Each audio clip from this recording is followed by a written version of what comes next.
வணக்கம் மக்களே, இன்றைக்கி நம்ம சூப்பரான டேஸ்டியான ருமாலி ரொட்டி எப்படி செய்கிறது அப்படிங்கிறதான் பார்க்க போகிறோம். இது ஒரு நார்த் இந்தியன் டிஷ். நம்மளும் இதை நம்ம வீட்டில் ஈஸியாக செஞ்சு சாப்பிட முடியும். வாங்க நம்ம இதை எப்படி செய்யலான்னு பார்த்துடலாம். எப்பவும் போல் சப்பாத்தி மாவுக்கு மாவு பிசைகிற மாதிரி பிசைஞ்சிட்டு ஒரு ருமாலி ரொட்டி செய்கிறதுக்கு நமக்கு 2 சப்பாத்தி மாவு உருண்டை தேவைப்படும். எப்பவும் போல் நீங்கள் நார்மலாக சப்பாத்திக்கு என்ன சைஸில் உருட்டுவீங்களோ அந்த சைஸ்லேயே உருட்டினா போதும். உருட்டிட்டு இதை மாதிரி 2 உருண்டையும் எடுத்து நீங்கள் தனித்தனியாக தேய்ச்சி எடுக்கணும். முதல்ல எப்படி சப்பாத்தி தேய்ப்பீங்களோ அதே மாதிரி 2 உருண்டையும் தனித்தனியாக தேய்ச்சி எடுக்கணும். ஃபஸ்ட்டு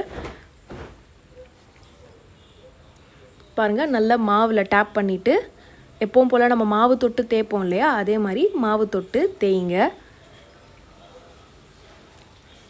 2 உருண்டையும் நல்ல சமமாக ஒரே அளவில் விரிச்சுக்கோங்க.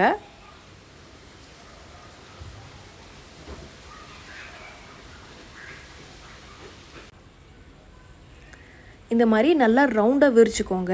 மாவு நல்லா நைஸாக நம்ம விரிக்கணும். சப்பாத்தி மாவு எப்படி நம்ம சப்பாத்திக்கு மாவு விரிப்போமோ அதே மாதிரி விரிக்கணும், ஆனால் நைஸாக விரிக்கணும்.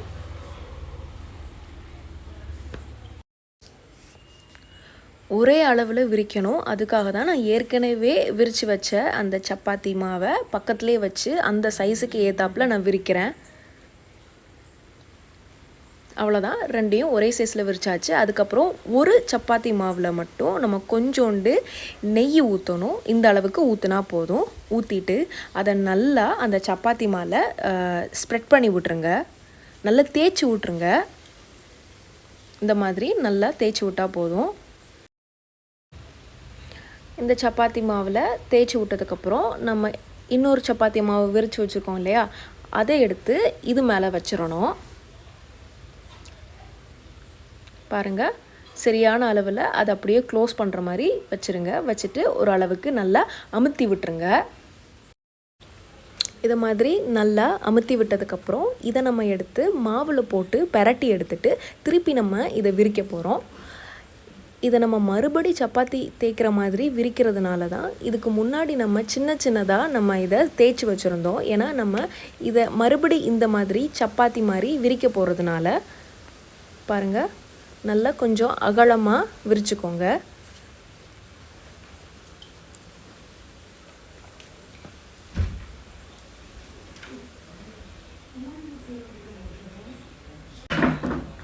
இப்போ நம்ம ருமாலி ரொட்டியை தேய்ச்சதுக்கப்புறமா சாதாரணமாக சப்பாத்தி கல்லில் போட்டு எடுக்க போகிறதில்ல. உங்கள் வீட்டில் கடாய் இருந்தால் அது அப்படியே தலை குப்புற போட்டு கேஸை பற்ற வச்சுட்டு தலை குப்புற நீங்கள் ஸ்டவ்வில் போட்டுருங்க.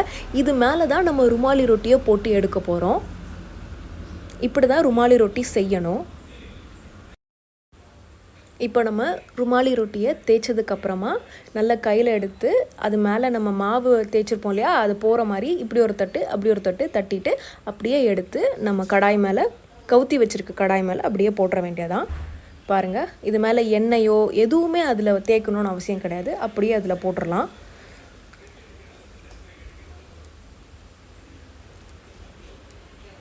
ஃப்ளேமை நல்லா ஹையில் வச்சுக்கோங்க.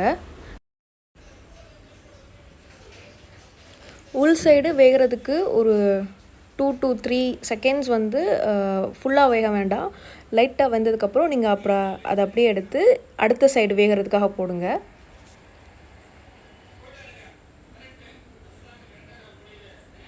பாருங்கள், இதை மாதிரி அடுத்த சைடு வேகிறதுக்கு நம்ம போட்டுற வேண்டியதான். இப்படி மாற்றி தான் போட்டு எடுக்கணும். ஒரே சைடில் நம்ம வெந்ததுக்கப்புறம் அடுத்த சைடு எடுக்கணும்னு நினச்சா அது முடியாது. இதை மாதிரி ஒரு துணி எடுத்து வச்சுட்டு அது மேலே லைட்டாக மேலே வச்சு எடுங்க. அப்படி வச்சு எடுக்கும்போது அந்த இடத்துல ஹீட் ஜாஸ்தி வரும். அதனால வேகிறது நல்லா சீக்கிரம் வேகிறதுக்கு வாய்ப்பு இருக்குது. பாருங்கள் எப்படி வெந்திருக்குன்னு. எந்த இடத்துல உங்களுக்கு வேகணுமோ அந்த இடத்துல நீங்கள் துணியை வச்சு லைட்டாக அமுக்கி விட்டால் போதும்.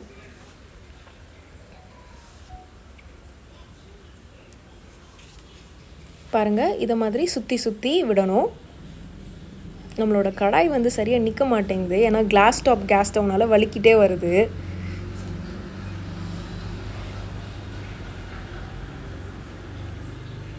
பாருங்கள் எவ்வளோ சூப்பராக இருக்குன்னு.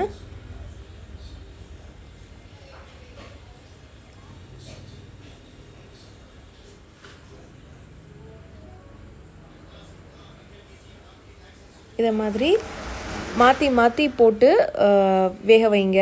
ஒரே நேரத்தில் ஒரு சைடில் வேக வைக்க முடியாது. இப்படி மாற்றி மாற்றி போட்டு சுற்றி சுற்றி விட்டு துணியை வச்சு அமுக்கி அமுக்கி தான் இதை மாதிரி வேக வைக்கணும்.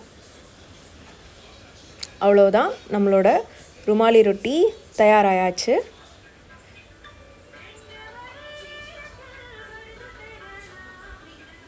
இன்னும் ஒரு 2-3 செகண்ட்ஸில் நம்ம எடுத்துடலாம்.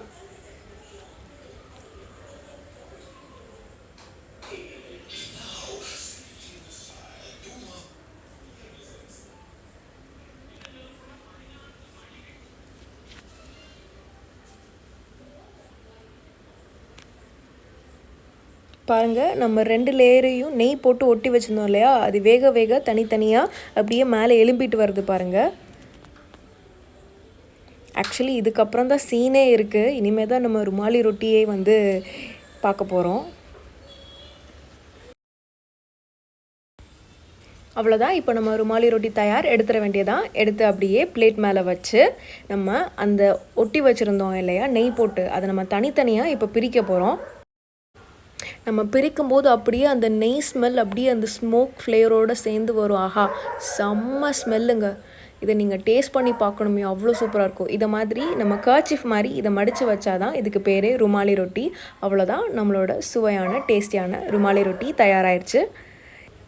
இந்த மாதிரி டிஃப்ரெண்ட்டான டிஷ்ஷஸ் எளிய முறையில் உங்கள் வீட்டிலே செஞ்சு சாப்பிடணுமா? இந்த சேனலை லைக் பண்ணுங்கள், கமெண்ட் பண்ணுங்கள், சப்ஸ்கிரைப் பண்ணுங்கள். அப்படி அந்த பெல் ஐக்கானையும் தட்டி விடுங்க.